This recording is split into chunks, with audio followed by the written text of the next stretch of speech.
এক ছেলে গাছ থেকে আম চুরি করে খাইছে। তখন সেই ছেলেকে এলাকার লোকজনেরা হুজুরের কাছে ধরে নিয়ে এসে বলছে, হুজুর এই আম চোরের বিচার করে দেন। হুজুর তার কিতাব বের করে সমস্ত লোকের সামনে কিতাব খুলে পড়তে আরম্ভ করলো। যে চুরি করে খাইছে আম তাকে দিতে হবে তার দাম, দাম না দিলে তার পিঠের উপরে কিল পড়বে ধাম ধাম। হুজুরের কিতাব শুনে এলাকার লোকজন সেই ছেলেটিকে কয়েকটা চর থাপ্পড় মেরে বিদায় করে দিল। আল্লাহর কি কুদরত!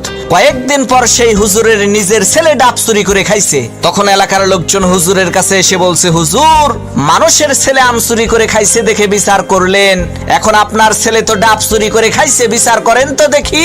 লোকদের কথা শুনে হুজুর তার কিতাব বের করে বলল, ভাইরা আমার, কিতাবে লেখা আছে যে চুরি করে খাইছে ডাব তার হয় নাই কোনো পাপ। তখন এলাকার লোকজন বলল, হুজুর বুঝলাম ডাব খাইলে পাপ নাই, কিন্তু আপনার ছেলে তো একেবারে পাকা জোনা খাইছে। হুজুর তখন কিতাব থেকে পড়লো, যে খাইলো জোনা তার নাই কোনো গুনাহ। এলাকার লোকজন বলল, হুজুর ডাব খাইলে পাপ নাই, জোনা খাইলে গুনাহ নাই মানলাম, কিন্তু আপনার ছেলে তো নারিকেল খাইছে। তখন হুজুর তার কিতাব থেকে পড়লো, যে নারিকেল খাইছে চুরি কইরা, তোমরা সবাই মুড়ি দাও তার হাত ধইরা, কারণ সে চুরি করে খাইছে নারিকেল, এর মানে একেবারে পরিষ্কার তার দিল।